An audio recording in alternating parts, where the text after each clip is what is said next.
Welcome everybody, welcome back to The Broke Investor. My name is Crypto Antonio and I love silver. I've got some in my hand today. Today we're talking about the new value system. And the new value system is basically pricing things not in dollars. Because as we know, the dollar is a manipulated currency. It is printed to infinity and is going to be printed to zero. Inflation is high and it cannot be a trusted store of value nor a method of exchange, as we see many countries moving away from the dollar in this day and age and forming and joining the BRICS alliance.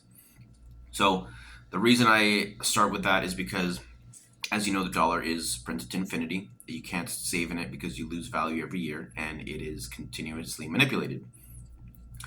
The best way to explain that to you is in its history.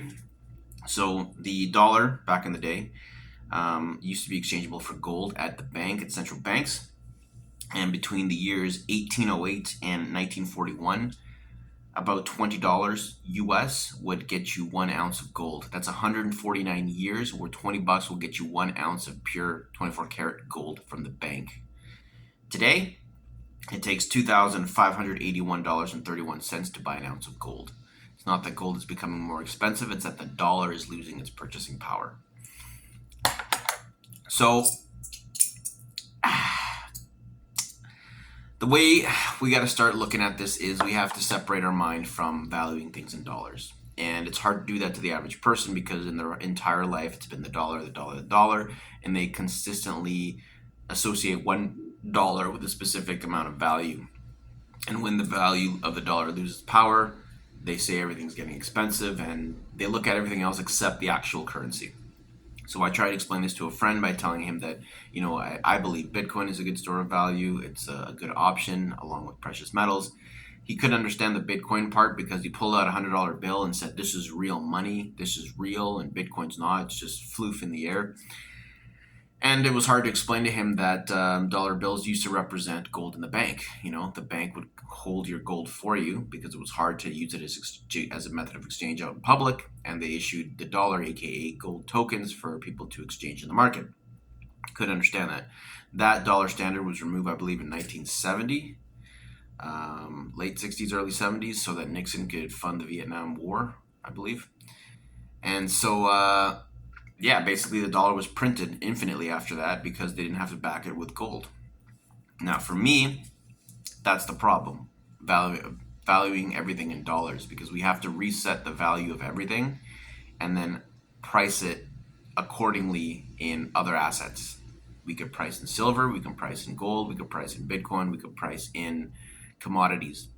I'm not saying that there's going to be a day when I go out and pay for my phone bill with 2 pieces of silver. But I can tell you this. I believe in Texas, I know for sure, and I believe Wyoming is coming up, but Texas, I can guarantee, all debts can be paid, all debts, public and private, can now be paid in precious metals. So you can actually pay off debt with gold or silver in Texas, private or public debt. Crazy. So I'm not saying that we're going to live in a world where we're going to be able to go out with, gold bars and silver bars and pay for our, rent and phone bills, or even, do a Bitcoin transaction to pay for that. What I'm saying is we need to remove the dollar value from our everyday living. Not permanently, because the dollar is going to be around for a very long time, but it will be printed to zero and it's going to come in our lifetime. We're going to see it. And it's useful if we have another way of measuring value outside of the dollar system, because I can guarantee you that the globalists, the transnational corporations, the transnational banks, the Bank of International Settlements, and all the central banks underneath it are planning a new global standard for money. It's coming. And whether that comes in a form of a CBDC or a stable coin, it will be coming, it will be programmable, and it will have features that aren't so desirable. So that's why it's important to value the world in something else. Because once people and corporations catch on to that's not a true way of value, they might be opening themselves up to blockchain transactions, precious metals transactions, etc. There may have to be a new way to represent that value in our digital transactions, but we're going to have to go back to, I think, Bitcoin backed, gold backed, silver backed digital currencies to reestablish the order of value, the value order. So that's why we need to have this conversation. So let me give you a list of a couple currencies that have gone extinct or are dying from recent days. The Peruvian Intis, gone in 1989. The Hungarian Pengo, the German Weimar Republic mark, 1923, gone. Zimbabwe dollar, with its famous $100 trillion bill. You know, you could probably buy a loaf of bread with that $100 trillion bill. The Greek drachmas, 1943. The El Salvador colon, 1993. The Venezuelan bolivar, 2002. The Yugoslavian dinar, 1993. The Angola kwanza reajustadas, 1995. The Turkish lira, the Argentinian peso, and the Nicaraguan cordobas. All currencies that are either dead or dying. Isn't that crazy? So what happened to those countries is they basically, their money wasn't backed by gold, and they just printed it. They basically printed it to zero, to the point where it's worth nothing. Where a $100 trillion Zimbabwe bill, $100 trillion, isn't worth anything because it's printed to zero. And that's what's happening with the US dollar. We went from $20 an ounce for 149 years to $2,500 an ounce today, and they're saying it's going to get to $3,000 soon. So it's a debt-based system, and that's why it's being devalued. We've gone into that plenty in other videos, so I'm not going to get into it now. So I think that it's incredibly important for us to start looking at pricing things in hard assets. I think Bitcoin is the hardest money that humanity has ever known. We will have a dedicated Bitcoin video coming. And the reason it's hard money is because there will only ever be 21 million Bitcoin in circulation. There will never be more. They can't make more. They literally cannot make more Bitcoin. If anyone tries to make some new Bitcoin, it's not going to come up as Bitcoin, and it's not going to be the same because of the way the system is engineered. And in order for that to change, basically somebody has to have control of more than half of the Bitcoin network to do that. And the Bitcoin network is the largest network that has ever existed in humanity's history.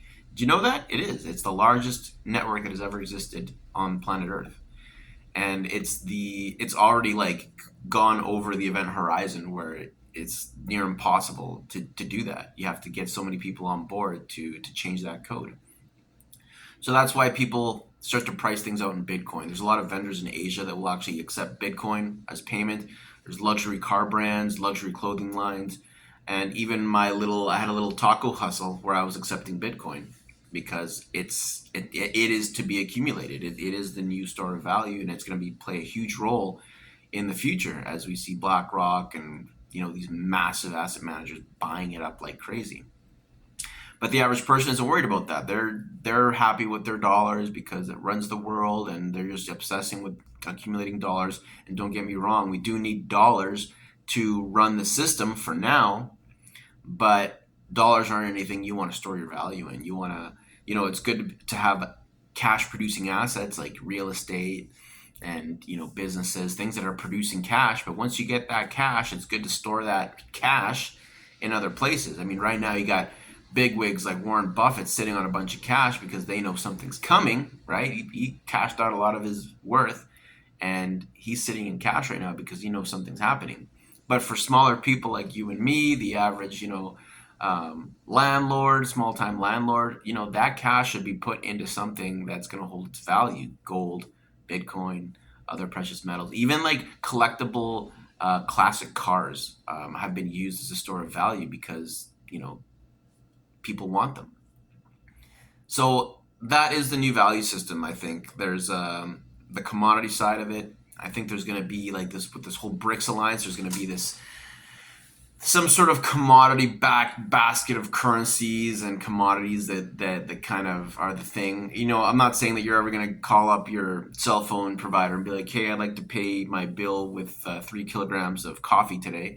I don't think that's ever going to happen. We're not going to go back to the days of bartering where the farmer and the rancher meet and they exchange so much wheat for so much cattle. I don't think that's going to happen. I think we may see a return to that. People might be more open to it, but I don't see there being a marketplace for straight commodities for services. What there may be is there may be some sort of, again, blockchain solution or some sort of digital solution that will say, okay, for every, if we have this token, whatever, and it's backed by 1,000 tons of wheat, 1,000 tons of coffee, 1,000 tons of sugar, whatever, that's used in the market, that's bought and sold, and other things, then we can maybe rely on that as a currency, because there's going to be multiple currencies in the future, right? It's not just going to be the dollar, the euro, um, the yen, the renminbi, the ruble, the rupee. Like there's going to be multiple, and I think the BRICS is going to organize to have some sort of solution because they have this Project M Bridge. I don't know if you've heard of Project M Bridge. M, like the letter M, and then bridge. Look into that because they're already looking at some sort of blockchain tokenized kind of monetary solution that is coming. It's going to be massive, huge. So I have my ear to the ground on that. There's going to be that. There's going to be crypto. There's going to be, like tokenized precious metals, which I've touched on earlier, which is basically, um, I don't know how reliable it's going to be because it's like, it's like an ETF. Like, oh, let's say there's a tokenized gold fund or token. How will we ever know? Like, it has to be very transparent in order for that to gain trust and traction. Because right now with the ETFs and things like that, they don't own the silver that they claim they do. That's a fact. But if we have tokenized precious metal and we use that token as exchange, there will have to be some crazy transparency for people to trust it and use it. So if we can get past that hurdle, then I think that that's going to be acceptable. We'll also have, of course, your cryptocurrencies, your Bitcoins. I don't know about Ethereum, possibly Solana, things that are actually creating value out in the system. So Bitcoin, precious metals, commodity, and of course, blockchain and AI is going to be another big store of value. I don't exactly know how it's going to work, but I know that AI is going to play a role in all of this. That's why you see the little computer on the thumbnail, because this dollar system isn't gonna cut it. We're already seeing it. So I don't know if there's much more for me to kind of say on that. I think that we really have to start looking at pricing things in other assets that aren't as manipulated. But the crazy thing about that is even the assets I'm talking about, they're all priced in dollars, right? So it's very hard to be like, one of these, an ounce of silver is about 30 US dollars right now. So for me, how do I separate the dollar value away from this? How do I remove the 30? You think of it as just the ounce of silver and not as 30 US dollars. That's the challenge for me. So if I know this is worth something, I know it's worth something because A, this is traditionally money. This is barterable money, and it's worth something because it's an industrial and monetary metal. They need it in every weapon system, every radar system, every EV. Anything that is technologically advanced uses this, and the more we produce of it, solar panels like crazy, the more we go into wars, the more we go into the green movement, this is going to become more valuable. But how do I scale that value outside of the dollar? How do I wrap my head around it? So I say an ounce of silver, we say 30 US dollars today, but maybe we should be saying, I don't know, 0.000003 Bitcoin. I don't know. So for me, the challenge is getting off that dollar standard and putting it into something else. Like I said, we're going to have to reset the measurement value against dollars to something else and then set our prices off of that. But I think it's important for us to get our minds into that train of thought now because, as you know, like the dollar is going to end up like that list of currencies I just read to you. 100% it's going to do it because right now it's the election, right? The big U.S. election, and they want markets to pump. They want everyone to be happy because they want to get their man or woman in, and they have to make prosperity. And how do they make prosperity? Well, they print money. And what happens when they print money? Everything goes up in value because everything's inflated. and the actual value of the dollar continues to decrease. People get happy because, oh, the stock market's up. Oh, my house is now worth more. But is it really? It's just that the dollar is weakening, and that's how we have to train our minds to think of it. I haven't talked about real estate in any of our videos because I am not a real estate person right now. I believe that real estate is very important. It's a great cash flowing asset. But for us, we're talking mainly about crypto and metals to begin on the channel. We will move into real estate when the time is right. So, yeah, imagine pricing your house in silver. No, you'd have to price it in gold or price it in Bitcoin. Because if Bitcoin's what? Let's say 58, let's just say 60,000. You want to buy a $600,000 house, 10 Bitcoin. Boom, right there. That house is worth 10 Bitcoin. Or, like $6 million house. That's what? 100 Bitcoin? No, that would be 60 million. Anyways, see, I can't do it because my mind isn't there, but I know that it's important to get there because the dollar is not a trusted measurement unit. The BRICS countries have